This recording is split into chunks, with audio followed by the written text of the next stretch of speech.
오늘 레위기 5장 7절에서 13절 말씀 가지고 가난한 사람의 풍성한 예배라는 하나님 말씀을 함께 나누도록 하겠습니다. 예배 몇 가지 바뀐 사항을 안내해 드리면 예배 인도자와 설교자가 이제 한 사람입니다. 교회가 진짜 전통적인 예배라면 설교자가 짠 하고 소개받고 나오는 예배가 아니라 예배를 인도하는 사람이 말씀을 전하고 예배의 모든 사항을 집례하는 게 진짜 전통적인 예배라고 생각을 하여서 예배 인도자가 설교자가 인도까지를 쭉 감당을 합니다. 뒤에 보시면 장로님이 타이밍을 놓쳐서 못 내려가신 게 아니에요. 네, 제가 교회 그 대표기도 하시는 장로님들께 부탁을 드린 게 있습니다. 그것은 예배를 드리는 동안 정말 우리 성도님들을 사랑하고 축복하는 마음으로 중보하며 기도하고, 무엇보다 하나님께 예배드리는 순간뿐만이 아니라 우리가 예배 말씀 이후에 함께 합심하여 기도할 때 정말 아론과 훌과 같이 우리 성도님들을 중보하며 기도하는 역할을 감당해 달라고 제가 뒤에 앉아서 계속 예배 드려달라고 부탁을 드렸습니다. 여러분들도 그와 같은 마음으로 기도를 해주셨으면 좋겠고요. 교회 감사헌금의 제목을 따로 읽지는 않습니다. 여러분들이 감사헌금에 기록하신 하나님께 드리는 감사의 제목들, 저도 그것을 놓고 기도하기 위해 화요일 정도가 되면 오전에 여러분들이 드린 감사의 제목들이 다 메모돼서 파일로 딱 올라옵니다. 종이로. 그것을 가지고 기도하고 있고요. 이 시간에 우리가 감사의 제목들 한 사람 한 사람 다 읽는 것도 물론 중요하긴 한데, 하나님께서 여러분들의 감사의 기도 제목들을 다 듣고 계시고 사람들 앞에서 읽지 않아도 하나님께서 다 알고 계시다는 것, 여러분들은 지금처럼 감사의 제목들을 헌금 봉투에다 계속 적어서 기도하시면 됩니다. 하나님께서 여러분들의 기도를 들으시고 응답하실 것이기 때문입니다. 그리고 오전 찬양 시간에, 앞쪽의 찬양 시간에는 우리 찬양팀과 함께 찬양을 함께 합니다. 우리 회중들이 함께 하나님께 찬양으로 영광 올려드리며 그분 안에서 기뻐하는 더욱더 풍성한 예배가 되길 진심으로 기도합니다. 우리는 설명절 기간 동안 레위기 말씀을 계속 읽어왔습니다. 레위기라고 한다면 성경 통독에 있어서 어떤 성도님들이 레위기는 성경 통독의 도약점이 아니라 걸림돌이라고 말씀을 많이 하시고요, 잘 안 읽힌다라고 말합니다. 그런데 그 의미를 정확히 알면 우리가 이 말씀을 얼마나 소중하게 생각하게 됩니다. 오늘 말씀이 레위기는 하나님께서 백성들을 구원하신 이 예배와 삶에 대한 일종의 지침서예요. 여러분, 세탁기를 사시고 나서 매뉴얼을 정독하시고 너무나 은혜를 받고 접어놨다 또 읽고 이런 분들은 아마 없을 거예요. 그렇지만 그 매뉴얼이 필요한가요? 필요하지 않나요? 너무나 필요해요. 용도는 다르지만 그 세탁기가 정상 작동할 때, 그리고 고장 났을 때 어떻게 해야 될지에 대한 정확한 지침이 있기 때문에 우리들은 그것을 가까이에 두고 있습니다. 하나님께서는 하나님 나라의 백성들, 거룩한 나라에 걸맞는 거룩한 백성들에게 필요한 예배와 삶의 지침을 주셨는데, 그것이 바로 이 레위기의 본질입니다. 그래서 레위기는 예배의 본질에 대해 크게 두 가지를 말하고 있는데, 첫 번째는 하나님의 부르심이 있는 것이 바로 진정한 예배다라고 말씀하시며, 레위기는 하나님의 부르심이 예배의 본질임을 말하고 있습니다. 레위기 이 성경의 히브리어 이름은 바이크라, 그리고 그가 부르셨다라는 뜻을 갖고 있어요. 우리 찬송가의 제목들을 보시면 찬송가의 제목이 어떻게 한글 찬송가에 정해져 있죠? 첫 소절이 찬송가의 제목이에요. 여러분, 모르신 분 혹시 있으셨을 텐데, 우리 한글 찬송가의 모든 제목들은 첫 소절이 제목으로 돼 있어요. 근데 사실은 원래 제목들이 다 있거든요. 근데 한글 찬송가에서는 찬송가의 첫 구절을 제목으로 삼았습니다. 성경도 모든 성경이 다 그렇진 않지만 히브리어 성경 중에 첫 절에 있는 내용의 일부를 성경의 제목으로 삼은 게 있는데, 레위기가 대표적인 그 말씀이에요. 한글 성경에는 레위기라고 기록을 했지만 히브리어 성경에는 1장 1절에 있는 말씀 중 일부를 가져왔어요. 우리 1장 1절 말씀을 같이 한번 읽어보겠습니다. 여호와께서 회막에서 모세를 부르시고 그에게 말씀하여 이르시되 아멘. 그리고 그가 부르셨다. 즉 레위기의 핵심은 부르심에 있습니다. 우린 지난주 출애굽기 40장의 말씀을 통해서 하나님께 예배드리는 회막을 준비하는 10개월과 그리고 출애굽한 지 1년이 되었을 때 주신 하나님의 선물인 하나님의 충만한 임재, 그리고 내가 너희들과 함께 하겠다라는 회막 가운데 임재하시는 하나님의 은혜를 함께 나누었습니다. 그리고 나서 주님께서는 이 레위기에 있는 말씀들을 통하여서 크게 5가지의 제사와 7가지의 절기에 대해서 지침을 주셨어요. 5개의 제사는 하나님께 어떻게 예배를 드려야 하는지, 7개의 절기는 우리의 삶에서 어떻게 하면 하나님의 하나님 되심을 드러낼 수 있는지, 레위기에 있는 말씀들은 그와 같은 말씀들을 우리들에게 주셨어요. 레위기가 말하는 2번째 예배의 본질은 중보자의 피 흘리심이 있어야 한다는 것입니다. 즉 예배에 있어서 중요한 것은 하나님이 우리를 부르시는 부르심이 있어야 되고, 그리고 우리의 죄를 용서하시는 중보자의 보혈, 중보자의 피 흘리심이 있어야 된다는 것, 이 2가지를 레위기가 말하고 있어요. 구약 성경에 보면 우상을 숭배하는 이들이 자신들이 믿고 있는 신을 불러오기 위해 극단적인 행동을 하는 장면들이 기록되어 있어요. 칼을 가지고 자신의 몸을 자해하는 것이죠. 자기가 자신의 피를 내서 신을 불러오는 의식들을 성경 가운데 우상 숭배자들의 모습을 통해서 보여주고 있어요. 그러나 그것이 가장 크게 하나님 말씀 안에서 잘못된 것은 죄를 지은 당사자가 자신의 피로 자신의 죄를 용서받을 수 없다는 사실, 즉 예배에 있어서 가장 중요한 중보자의 피 흘리심, 제물의 피 흘리심을 간과했다는 것입니다. 그 피 흘리심의 정점, 중보자의 피 흘리심이 바로 예수 그리스도 십자가 보혈의 은혜예요. 그래서 우리는 예배 때마다 우리를 예배자로 부르시는 하나님의 부르심을 붙들어야 되고, 그리고 예배 속에서 우리를 위해 십자가에서 죽으시고 부활하신 예수 그리스도 보혈의 능력과 은혜를 의지하는 것, 우리는 하나님의 부르심과 예수 보혈을 기억하는 것이 우리의 예배의 가장 중요한 2가지 본질이라고 할 수 있습니다. 히브리서 9장 11절과 12절에도 이 모습을 다음과 같이 말씀하고 있습니다. 같이 한번 읽어볼까요? 그리스도께서는 장래의 좋은 일의 대제사장으로 오사 손으로 짓지 아니한 것 곧 이 창조에 속하지 아니한 더 크고 온전한 장막으로 말미암아 염소와 송아지의 피로 하지 아니하고 오직 자기의 피로 영원한 속죄를 이루사 단번에 성소에 들어가셨느니라. 아멘. 주님께서 우리들에게 말씀하신 회막이 어떻게 성전이 되고 어떻게 우리들 안에 거하게 되었는지 히브리서 9장 11절과 12절이 우리들에게 말씀해 주시죠.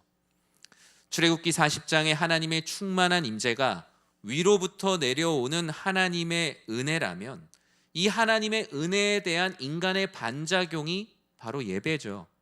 하나님께 어떻게 영광을 올려드릴 것인가, 하나님의 충만한 임재가 우리들 가운데 내려왔다면 우리가 하나님께 올려드리는 거룩한 제사를 통해서 이 제물을 태우면은 무엇이 발생하죠?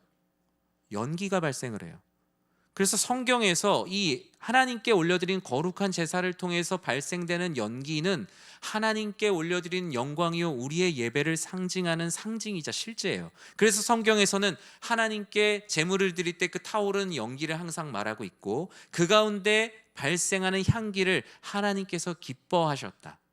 즉 하나님의 충만한 임재에 대한 우리 인간의 당연한 예배의 반응, 하나님께 제물을 피워 올려드리는 거룩한 예배가 우리들에게 필요한 것이죠. 그 가운데 오늘 본문은 5가지 제사 중 속죄제를 말합니다. 속죄제가 무엇입니까? 이 단어에서도 우리가 알 수 있듯이 하나님께 지은 죄를 용서받으려고 드리는 제사예요. 레위기에서 말한 5가지 제사, 번제, 소제, 화목제, 번제와 소제 같은 것은 그 제사를 어떻게 드리느냐의 방식이라면, 이제 속죄제와 속건제 같은 건 그 목적에 해당한다고 할 수 있죠. 이 죄사함을 받음을 통하여서 나도 모르는 사이에 하나님 앞에 지었던 죄들, 그리고 죄라는 걸 알면서도 가볍게 여기며 지었던 많은 죄들을 올려드리는 것이 바로 속죄제의 본질이요, 이 속죄제를 통해서 주님께서 우리들에게 궁극적으로 말씀하시는 것은, 주님, 이 죄로 인해 내가 더럽혀지지 않게 하시고 나의 더러움으로 하나님의 임재가 떠나지 않기를 바라며, 나의 더러움으로 하나님께서 계속 머무시지 못하는 일이 없도록 나를 깨끗하게 하여 주십시오. 우리의 모든 예배는 하나님께 올려드리는 일종의 속죄제라고 할 수 있습니다. 레위기 5장 6절에 이 속죄제를 어떻게 드려야 되는지 말씀하고 있죠. 함께 읽겠습니다.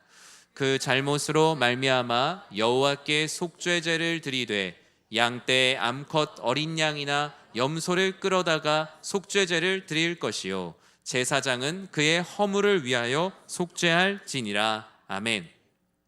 하나님이 어떻게 죄를 지은 자들이 예배를 드려야 되는지 정확히 말씀을 하셨어요. 모든 사람이 죄로부터 구원을 받기 위한 이 속죄제가 예외 없이 필요하다라는 것, 그리고 그 제물은 어린 양이나 염소로 속죄제를 드리라는 것. 별다른 문제가 없어 보이는데 여기에서 우리의 삶과 정면으로 충돌하는 문제가 생깁니다. 바로 이 어린 양과 염소라는 제물을 구하는 일이에요. 내가 죄가 있다는 것을 알지만, 죄가 나에게 있어서는 안 된다는 것도 알지만, 하나님의 충만한 임재가 나에게서 떠나지 않아야 된다는 것도 알지만, 이를 위해 속죄제를 드릴 제물이 없다면, 제물을 구할 수 없을 만큼 나의 삶이 가난과 결핍으로 가득하다면 하나님께서는 이런 이들에게 무엇라 말씀하실까요? 5장 7절엔 다음과 같이 말씀하십니다. 함께 읽겠습니다. 만일 그의 힘이 어린 양을 바치는 데에 미치지 못하면 그가 지은 죄를 속죄하기 위하여 산비둘기 2마리나 집비둘기 새끼 2마리를 여호와께로 가져가되 하나는 속죄 제물을 삼고 하나는 번제물을 삼아. 아멘. 오늘 본문은 가난한 사람을 풍성하게 하시는 하나님의 예배의 방법이 기록이 되어 있습니다. 그 첫 번째는 가난이 의가 되지 않게 하라는 말씀을 우리는 기억해야 합니다. 이 말씀은 때로는 우리들에게 매우 폭력적으로 다가올 수 있습니다. 하나님, 가난이 의가 되지 않게 하라니요. 제 삶이 너무나 가난하고 결핍투성인데 제가 이걸 의로움으로 삼고 있진 않은데 이런 말씀들이 큰 상처로 다가올 수도 있겠다는 생각을 합니다. 오늘 설교의 제목과 설교 중에서 말하는 가난이라는 것은 총체적인 가난을 말합니다. 경제적인 가난뿐만이 아니라 우리의 삶에서 느끼고 있는 모든 결핍을 말하죠. 어떤 분은 시간의 결핍을 느끼기도 합니다. 어떤 분은 꿈과 비전이 없어서 꿈과 비전의 결핍과 가난 가운데 놓여 있기도 합니다. 어떤 분들은 건강의 결핍과 가난 가운데 놓여 계시기도 하시죠. 하나님은 그 결핍의 상황을 7절에서 다음과 같이 표현했죠. 힘이 미치지 못하는 상황이라. 우리가 하나님께 예배드리며 살아가는데 힘이 미치지 못하는 상황들이 있죠. 당장 경제적인 활동을 해야 되는 상황이 있을 수도 있고, 내 건강이 그에 받쳐주지 못할 때도 있고요. 내 시간과 상황이 그에 받쳐주지 못하는 상황들도 있습니다. 하나님께서는 우리의 가난과 결핍이 계속되길 원하지 않으시죠. 하나님은 그러나 우리가 가난하고 고난을 받고 결핍과 고통 중에 있다 할지라도 우리가 예배자가 되길 원하신다라는 것, 여러분 그 사실을 꼭 기억하시기 바랍니다. 성도님들께서 만나서 교제하실 때 서로 조심하는 부분들이 있다고 말해요. 고통 중에 있는 성도님에게 예배로부터 멀어져 있는데 예배를 드려야 된다는 말을 차마 하지 못하고 오셨다는 말씀을 하시더라고요. 경제적으로 어려운 시기를 보내고 계시는 성도님에게 그래도 우리의 신앙의 생활인 헌금 생활을 해야 된다라는 말을 차마 하지 못하고 오셨다는 분도 만납니다. 삶의 중요한 일들을 앞두고 있는 성도님들에게 예배가 가장 우선이라는 말을 하지 못하고 일단 그 일을 먼저 하시라고 하면서 마음에 내내 걸리는 마음을 가지고 오셨던 구역장님의 말씀도 들었습니다. 사실 이 말이 매우 마음 아프게 들릴 수 있지만 이 모든 상황들이 바로 가난이 의가 되는 것입니다. 가난이 의가 된다는 것은 아주 다양한 예를 들 수 있어요. 나는 시간이 없어서 예배를 못 드리고 있다. 바로 시간의 가난이 의가 되는 상황입니다. 내가 충분한 재정적 여력이 없어서 헌금 생활을 못하고 있다. 정말 내 마음속 깊은 곳에 물어본다면 하나님 앞에 그러한 경제적 가난이 내 안에 점점 의의가 되어가고 있진 않은지, 스스로를 합리화하고 있진 않은지 우리는 말씀 앞에서 돌아봐야 합니다. 하나님은 우리가 가난하면이라는 이 상황에 충분한 답을 이미 주셨기 때문입니다. 다른 사람들과 같이 어린 양이나 염소를 다 같이 드릴 필요가 없다. 너희가 드리는 예물을 서로 비교할 것이 아니라 각자 하나님께서 주신 상황 가운데 아버지 하나님만 바라보면 된다라는 말씀을 이미 주셨기 때문이에요. 사랑하는 성도 여러분, 여러분의 상황이 어떠하든 하나님은 여러분의 예배를 받기를 원하신다라는 것을 꼭 기억하시기 바랍니다. 그래서 우리는 예배를 사모하고 예배를 결코 뒤로 해서는 안 되는 것이죠. 우리의 삶이 어떠하든에 우리의 예배가 정해져 있지 않습니다. 우리의 삶의 결핍이 어떠하든에 우리의 예배가 달려있지 않아요. 만약에 우리가 시간이 남아서 예배를 드린다면 이 예배는 여가생활 아닐까요? 우리의 재정이 남아서 하나님께 헌금을 한다면 그것은 그냥 여유 있는 사람의 기부 행위가 아닐까요? 우리는 가난한 가운데 주님을 찾는 사람들, 우리의 심령이 가난하고 우리의 생활이 가난하고 우리의 건강이 가난하고 우리의 상황이 가난하다 할지라도 오직 주님을 바라보며 예배 드리는 삶, 그 예배에 우리의 죄사함과 우리를 구원하시는 은혜와 모든 것이 달려있기 때문이에요. 사랑하는 성도 여러분, 올 한 해 여러분들의 삶이 때로는 풍랑이 일고 가난해지고 결핍을 경험하고 고통과 고난 가운데 빠질지라도 여러분이 하나님을 예배하는 그 예배만큼은 변화가 없는 항상성이 여러분 안에 가득한 모두가 되시길 주님의 이름으로 간절히 축원합니다. 오늘 본문은 가난한 사람이 풍성한 예배, 나의 최선을 드릴 때 가난한 사람의 예배가 풍성한 예배가 된다라고 말씀을 합니다.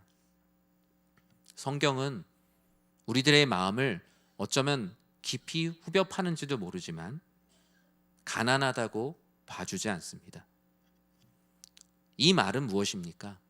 하나님 앞에 예배드리는 데는 그 어떤 핑계도 없다라는 말씀입니다. 그것은 매정함이 아니라 하나님의 지극히 뜨거운 애정입니다. 그 어떤 상황과 의로움도 우리가 구원받지 못하는, 예배드리지 못하는 핑계가 될 수 없다. 하나님이 우리를 매정하게 구석으로 몰아가는 것 같지만 오히려 구원받는 좁은 길로 인도하고 계심을 우리는 믿어야 합니다. 어린 양을 제물로 드리지 못하는 가난한 사람들에게 하나님은 속죄제를 드리지 않아도 돼 라고 얘기하지 않으셨습니다.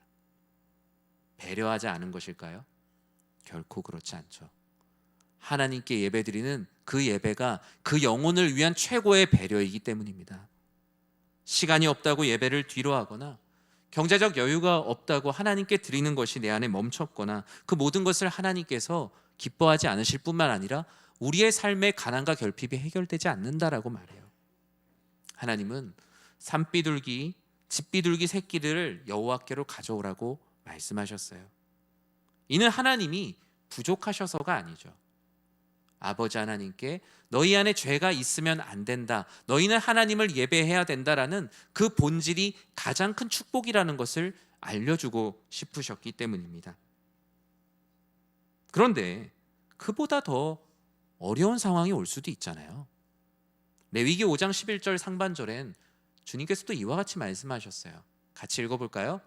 만일 그의 손이 산비둘기 2마리나 집비둘기 2마리에도 미치지 못하면 그의 범죄로 말미암아 고운 가루 10분의 1 에바를 예물로 가져다가 속죄 제물로 드리되 아멘. 이 말씀은 가난한 백성들의 고열을 짜거나 마른 오징어를 짜듯 정말 그 백성들을 고통 가운데 몰아치려는 탐관오리의 말이 아닙니다. 하나님 아버지께서 그 예배 가운데 풍성케 하실 은혜를 준비해 놓으셨기 때문에 마치 정말 하나님 너희가 갖고 있는 최선을 향하여서 이 예배 가운데 입장한다면 난 너희들에게 풍성한 은혜를 나누어 줄 것이니 결코 예배에 등을 돌리지 말라. 오직 주님을 바라보며 다른 사람들과 비교할 것 없이 오직 주님만 바라보며 너희의 드릴 것을, 너희를 거룩한 산 제사로 드리는 예배의 자리를 등한시하지 말라는 주님의 말씀입니다. 오늘 본문에 산비둘기와 비둘기도, 그 집비둘기도 드릴 수 없을 정도면 얼마나 삶이 가난하겠어요. 하나님께서는 고운 가루 10분의 1 에바, 예전 도량형을 기억하시는 분이면 아마 한 돼 정도 됩니다. 10분의 1이 한 돼. 근데 그게 한 되냐가 중요한 게 아니라 이런 느낌인 거예요. 지금으로 얘기하면 하나님께 내 시간을 드릴 수도 없고 내 상황을 드릴 수도 없어요. 그런데 집에 있는 쌀통에다가 내 손을 딱 넣어서 한 움큼만큼 딱 가지고 나서, 하나님, 이게 제가 드릴 수 있는, 하나님께 드리는 제 최선입니다. 하나님께 드리는 그 한 움큼을 가지고 아버지 하나님께로 나오는 것을 주님께서 너무나 기뻐하신다라는 거예요. 하나님은 하나님께서 예배 자리에 나오시는 것을 기뻐하는 것이죠. 예수님의 이름으로 제 용서를 받기를 원한다면 그 쌀 한 움큼만 가지고 주님께 나온다면 나는 너희의 모든 죄를 용서할 것이다.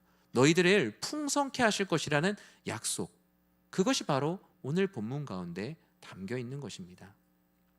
저는 이 레위기 이 말씀을 읽을 때마다 기억나는 한 친구가 있어요.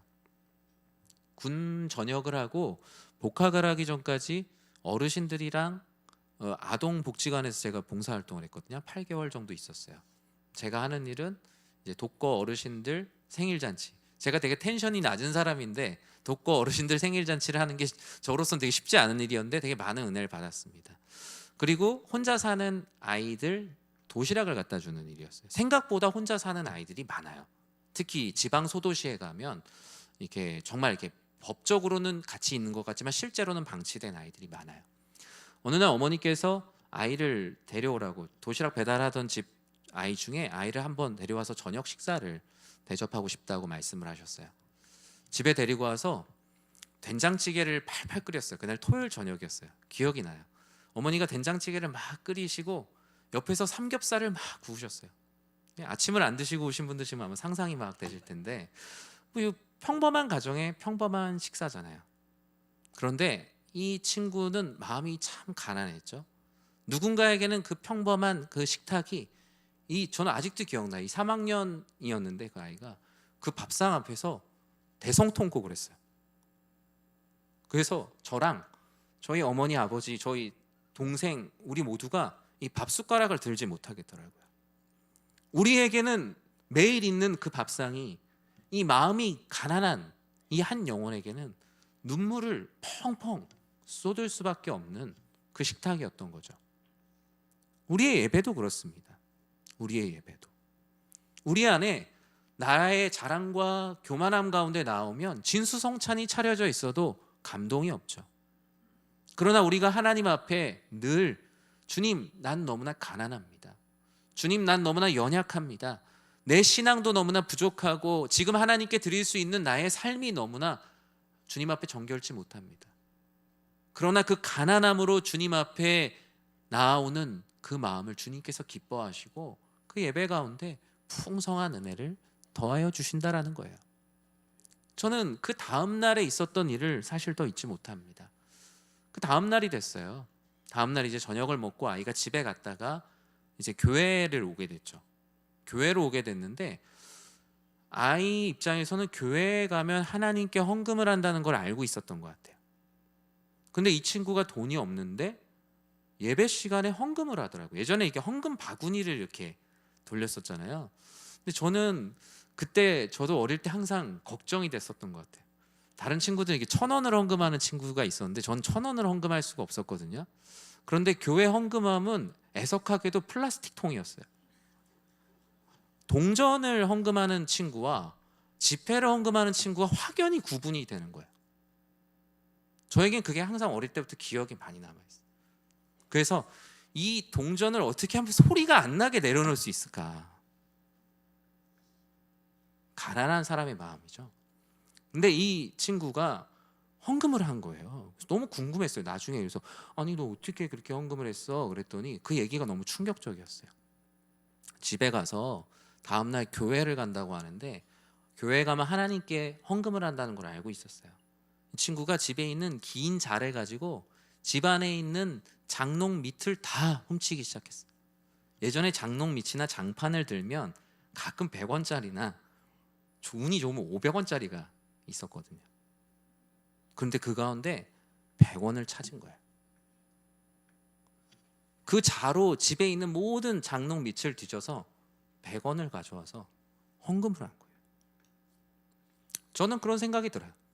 그 100원이 그 장롱 밑에 원래 있었을 수도 있을 것이고, 하나님께 드리고자 하는 이 가난한 성도의 마음을 아셔서 하나님께서 거기다가 놔주셨을 수도 있겠구나.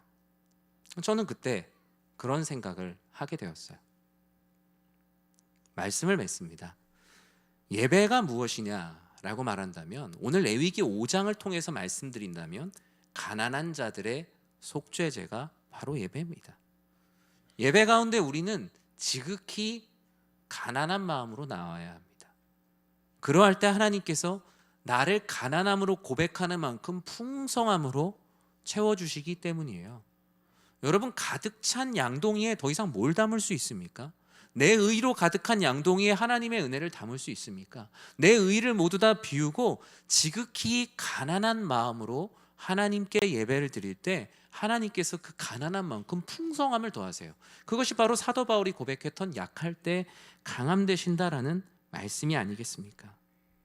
마음이 가난한 사람, 양식이 없어 가난한 사람, 삶의 고난과 고통 속에서 인생이 가난한 사람, 삶의 주인을 찾지 못하고 이리저리 방황하는 삶의 목적을 상실한 모든 영혼들이 이 예배의 자리에 나와 풍성함을 경험해야 되지 않을까요? 여러분, 올 한 해 동안 결단하십시오. 여러분에게 어떤 가난과 결핍과 고통과 고난이 있을지라도 하나님께 예배드리는 것을 쉬지 말자. 교회 안에 누군가와 성도님들과 싸우고 갈등이 있어서 미워지는 사람이 있다 할지라도 하나님께 예배드리는 것을 멈추지 말자. 관계의 결핍이 있을지라도, 경제적으로 어려울지라도, 하는 사업이 잘 안 되고 힘들지라도 하나님께 올려드리는 거룩한 제사, 그 제단의 불이 꺼지지 않는 삶을 살자. 전 여러분들의 모든 예배의 제단 불이 꺼지지 않는 올 한 해가 되기를 진심으로 축복합니다. 내가 시간이 없어서 예배로부터 멀어졌다면 정말 시간이 없는가를 우리는 말씀 가운데 다시 한번 돌아보며 최선을 다하시고 시간의 은혜를 구하십시오. 내가 재물이 없어서 헌금 생활을 하지 못하고 있다면 최선을 다하셔서 하나님께서 주신 재물의 은혜를 간절히 구하십시오. 하나님, 사람이 싫어서 예배 가운데 나오기 싫다면 사람을 사랑할 수 있는 마음을 달라고 기도하십시오. 우리의 최선은 언제나 예배 가운데 있는 것이며, 하나님은 가난한 상황 속에서도 최선을 다하는 자들을 만나시며 괴로울 때에도 고개를 숙이지 않게 하시며 그 자리를 피하지 않게 하시며 오직 주를 바라보게 하십니다. 우리 사랑하는 성도님들의 올 한 해의 모든 예배가, 평생의 예배가 아버지 하나님 안에서 가난한 마음을 가지고 풍성한 은혜를 누리는 모두가 되시길 주님의 이름으로 간절히 축원합니다.